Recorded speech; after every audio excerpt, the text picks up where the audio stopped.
Hello futures of India. मैं संदीप पाठक कॉमर्साला के इस वर्चुअल क्लासरूम में जो नए हैं उनका स्वागत करता हूं, जो पुराने हैं उनके विश्वास और सहयोग के लिए आभार व्यक्त करता हूं। तो मैंने बताया कि जीडीपी का वेलफेयर का कोई रिलेशन है कि नहीं है। तो हम पहले ये समझेंगे वेलफेयर का मतलब क्या होता है। वेलफेयर का मतलब होता है, वेलफेयर ऑफ द पीपल का मतलब होता है पीपल की वेलबींग। वेलबींग मतलब इकोनॉमिक वेलबींग की बात करते हैं। तो देखो जीडीपी जो है पूरे नेशन के लिए कैलकुलेट होता है, पूरे नेशन का। तो मान लीजिए आपके घर में आज 1 किलो केक आया, कल आधा किलो केक आया था। आधा किलो केक इसको ग्राम में ले लेते हैं, 500 ग्राम है। और जो है आपका 1 किलो केक में जो है 1000 ग्राम है ना। तो अब मान लो कि क्या बोलते हैं 5 लोग हैं फैमिली में, तो कल क्या हुआ 100 ग्राम जो है सबका क्या बोलते हैं हिस्सा लगा। ठीक है, 500 ग्राम में 5 लोग हैं, 100 ग्राम सबका हिस्सा लगा। अब जो है केक का साइज आज बड़ा आ गया। बड़ा क्यों आया? पैसे आ गए, ज्यादा पैसे थे तो 1000 मतलब क्या बोलते हैं 1000 ग्राम का आ गया। अब आप बताइए कि कल आपको मिला था 100 ग्राम और आज आपको मिल रहा है क्या बोलते हैं 80 ग्राम्स मिल रहा है। किसी को मान लो 100 ग्राम मिल रहा था, उसको 120 ग्राम मिल रहा है, किसी को 300 ग्राम मिल रहा है, किसी को 400 ग्राम मिल रहा है, किसी को बहुत बड़ा चंक मिल रहा है। अब देखो जीडीपी को अगर हम केक समझ लें तो केक के हिसाब से तो है जीडीपी बढ़ा, डबल हो गई ऑलमोस्ट। केक का साइज बढ़ा, लेकिन जैसे मैंने बताया आपको मिल रहा था 100 ग्राम, अब आपको 80 ग्राम मिल रहा है। तो क्या जीडीपी बढ़ने से आपको जो बेनिफिट मिला, आपका बेनिफिट बढ़ा क्या? आपको ज्यादा केक मिला क्या? नहीं मिला। मान लीजिए कोई है जिसको 100 ग्राम कल भी मिल रहा था, आज भी मिल रहा था, आज भी उसे 100 ग्राम ही मिला। तो क्या इस केक के बढ़ने से, केक के साइज के बढ़ने से आपके इनकम पे या आपके वेलफेयर पे या आपके बेनिफिट में आया क्या? नहीं आया। तो जरूरी नहीं जीडीपी का इंक्रीज होना जो है हर किसी के इसको करता है। तो ग्रोथ और डेवलपमेंट में ना डिफरेंस होता है। ग्रोथ मतलब होता है जैसे जीडीपी का बढ़ना, इनकम बढ़ रहा है, मान लो आपकी फैमिली की इनकम बढ़ रही है, उसको बोले ग्रोथ।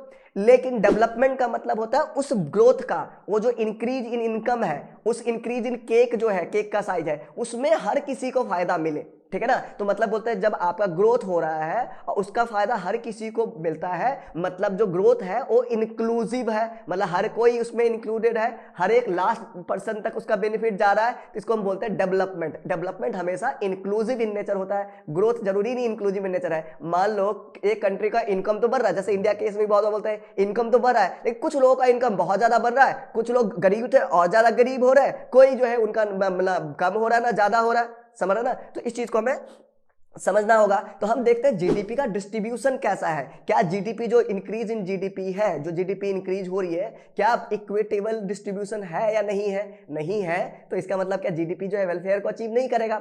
दूसरी बात, जब हम जीडीपी को मेजर करते हैं तो हम देखते हैं जीडीपी को मेजर कैसे करते हैं। तो जीडीपी को हम वही ट्रांजेक्शन इंक्लूड करते हैं जिसका जो मॉनेटरी ट्रांजेक्शन है, जिसका मनी वैल्यू हम निकाल सकते हैं। हमने प्रिकॉशंस भी पढ़ा था ना और देखा था ना जीडीपी में क्या कैलकुलेट करते हैं। तो उस वाले केस में एक चीज बताइए, जैसे आपकी मम्मी है, अब बताओ मम्मी का कितना बड़ा कंट्रीब्यूशन है आपके ग्रोथ में। मान लो अगर मम्मी ना हो तो आप जो है या पापा आपके लिए बहुत कुछ करते हैं, फाइनेंशियली नहीं वैसे जो आपको करते हैं। मम्मी ना हो तो बताओ क्या बोलते हैं, क्या जो भी आप अचीव कर पाते हैं, जो भी आप पढ़ाई कर पाते हैं, या कोई बड़ा हो जाता है, बहुत इनकम अचीव कर लेता है, बहुत बड़ा अंपायर खड़ा कर लेता है, क्या वो बिना मम्मी के सहयोग के कर पाता है क्या? कि मम्मी के प्यार के, मम्मी जो खाना बना के देती है, आपका ध्यान रखती है, उसके बिना हो सकता है क्या? तो जो इनकम अचीव हुआ, जो इकोनॉमी का ग्रोथ हुआ, उसमें उस मम्मी का या जो का कंट्रीब्यूशन था कि नहीं। लेकिन मम्मी के इनकम को हम जीडीपी में नहीं काउंट करते, मतलब मम्मी का जो एफर्ट है, मम्मी के इसको हम जीडीपी में नहीं काउंट करते, क्योंकि मम्मी जो काम करती है या कोई भी माँ है घर में, कोई जो विमेन है जो हाउसवाइफ है, उसका मनी वैल्यू कैसे लगाएंगे? मान लो मम्मी ने यहाँ पे खाना बना के दिया, मम्मी की जो प्यार है उसकी क्या वैल्यू आप लगाएंगे, है ना। तो उसकी वैल्यू क्योंकि आप नहीं लगा सकते, क्योंकि वैल्यू नहीं लगा सकते हैं, मॉनेटरीली मेजर नहीं कर सकते हैं, आप इकोनॉमिक्स में नहीं लेंगे। लेकिन वो तो है, तो इकोनॉमिक जो है ट्रू रिफ्लेक्शन नहीं है ना, आपका ट्रू रिफ्लेक्शन तो नहीं है ना, क्योंकि जो भी नॉन मॉनेटरी ट्रांजेक्शन है उसको जीडीपी में ले ही नहीं रहे। तो क्या ये सही वेलफेयर को दिखा रहा है क्या? क्वेश्चन मार्क है। तीसरा कि आप जब जीडीपी, मतलब जीडीपी कैसे आया? इनकम जनरेट हुआ। इनकम कैसे जनरेट हुआ? आपने गुड्स एंड सर्विसेज प्रोड्यूस किए। गुड्स एंड सर्विसेज कहां प्रोड्यूस करेंगे? फैक्ट्री में, ऑफिस में आप प्रोड्यूस करेंगे। तो फैक्ट्री आपने लगाई, गुड्स एंड सर्विसेज प्रोड्यूस करेंगे, तो उससे क्या होगा? पॉल्यूशन क्रिएट होगा कि नहीं होगा?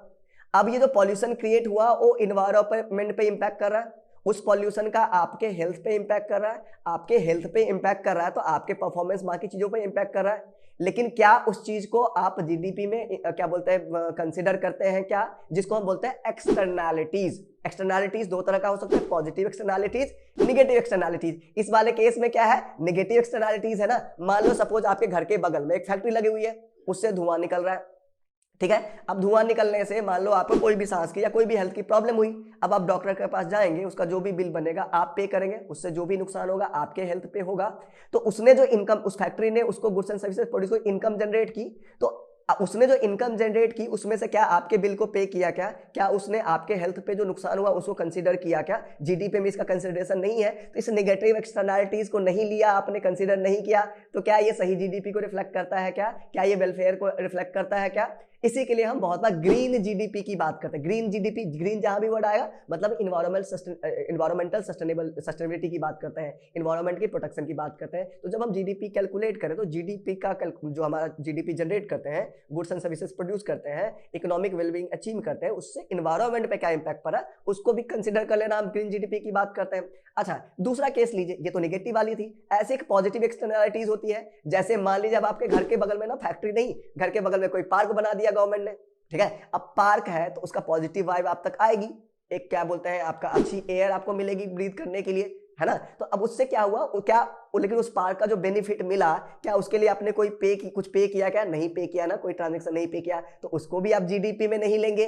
तो क्या ये ट्रू जीडीपी को रिफ्लेक्ट करता है? जब जीडीपी ही बहुत ट्रू रिफ्लेक्शन नहीं है, रियलिटी में जीडीपी आपको नहीं फिगर दे रहा है, तो क्या आप कैसे वेलफेयर को आप मेजर करेंगे? एक और समझिए कि जीडीपी, अब मान लीजिए कि जैसे मैंने आपको रियल जीडीपी, नॉमिनल जीडीपी वाले वीडियो में समझाया था ना कि नॉमिनल जीडीपी क्या है, कि नॉमिनल जीडीपी होता है जब हम करंट प्राइस पे जीडीपी को मेजर करते हैं नॉमिनल जीडीपी, जब हम बेसिक प्राइस पे, कांस्टेंट प्राइस पे मेजर करते हैं रियल जीडीपी। उसके पीछे लॉजिक क्या था, उस वाले वीडियो में मैंने भी समझाया था कि आपको ये मेजर करना है कि जो जीडीपी आपका इंक्रीज होता हुआ दिख रहा है, जीडीपी में जो ग्रोथ दिख रहा है, क्या वो फिजिकल प्रोडक्शन के कारण, गुड्स एंड सर्विसेज के प्रोड्यूस होने के कारण, क्या आपकी प्रोडक्शन कैपेसिटी बढ़ी है इसके कारण जीडीपी बढ़ी है, या सिर्फ प्राइस राइज होने के कारण, इन्फ्लेशन के कारण? मान लो सपोज कोई गुड्स कल 10 रुपए का था, आपने मान लो एक पेन प्रोड्यूस किया 10 रुपए का था, तो 10 रुपए का आपका वैल्यू था।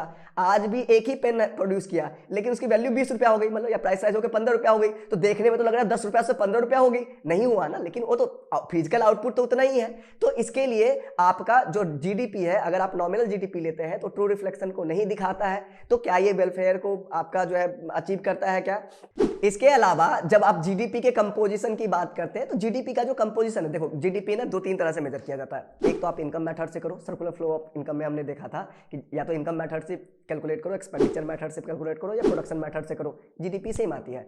तो आपने जो जीडीपी आया है, मतलब जो एक्सपेंडिचर हुई है, तो कौन से सेक्टर में? तो आपने गुड्स एंड सर्विसेज जो प्रोड्यूस की है उसमें कंपोजिशन किस चीज का है? क्या वो कंजम्पशन की गुड्स है, इसेंशियल गुड्स है? दूसरा हो सकता है कि आप सिर्फ मिलिट्री गुड्स बना रहे हैं, आप समझ रहे ना, सिर्फ मिलिट्री गुड्स बना रहे हैं, डिफेंस की गुड्स बना रहे हैं, तो क्या उससे लोगों का, हाँ ठीक है आपकी नेशन जो है सिक्योर है, मैं उसको अग्री करता हूँ, उस पर कोई डिबेट नहीं कर रहा हूँ, लेकिन मैं बोलो क्या उससे पीपल के वेलफेयर को, पब्लिक के वेलफेयर अचीव होती है? क्या नहीं होती है। पब्लिक का वेलफेयर अचीव होगा आपका इसेंशियल गुड्स जो आपके वेलबींग को अचीव करे, जो आपकी नीड की चीज है उसको जो है प्रोड्यूस करे। तो आपका ये भी देखना पड़ेगा जो कंपोजिशन ऑफ जो जीडीपी है, जो जीडीपी आपने कैलकुलेट किया है, उसमें किस कंपोनेंट पे, किस मतलब किस सेक्टर, किस तरह की गुड्स एंड सर्विसेज आपने प्रोड्यूस की है, उसका भी बहुत इंपॉर्टेंट रोल है, तब आप सही वेलफेयर को बता सकते हैं, है ना।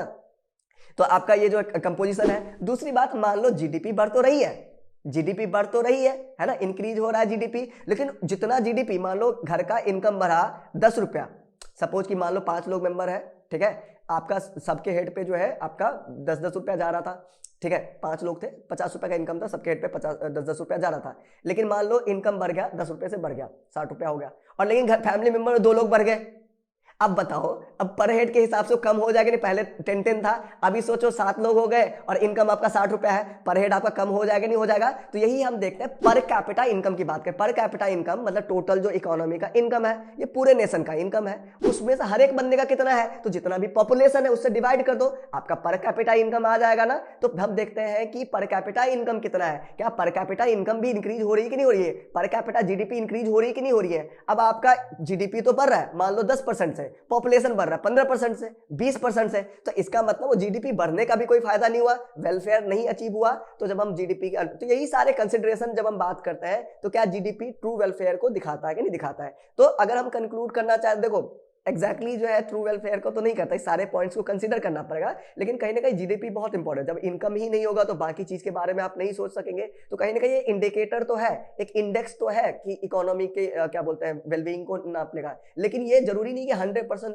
क्या बोलते हैं आपका एक एक्यूरेट वे है वेलफेयर को अचीव करने का। और भी बहुत सारे कंसिडरेशन हमको ध्यान में रखने होंगे। तो यही था जीडीपी एंड वेलफेयर के बारे में। अगर आपने वीडियो यहाँ तक देखी है, पसंद आई है, तो प्लीज लाइक करिए, और आपके बेनिफिट का तो आपके फ्रेंड्स के बेनिफिट के लिए भी हो सकता है, तो आप उनके साथ भी शेयर करिए। अभी तक अगर आपने सब्सक्राइब नहीं किया तो प्लीज सब्सक्राइब करिए। कोई आपका रिकमेंडेशन है तो आप जो है कमेंट में बता सकते हैं। मिलते हैं अगले वर्चुअल क्लासरूम में, तब तक के लिए थैंक यू सो मच। जय हिंद, जय भारत, वंदे मातरम।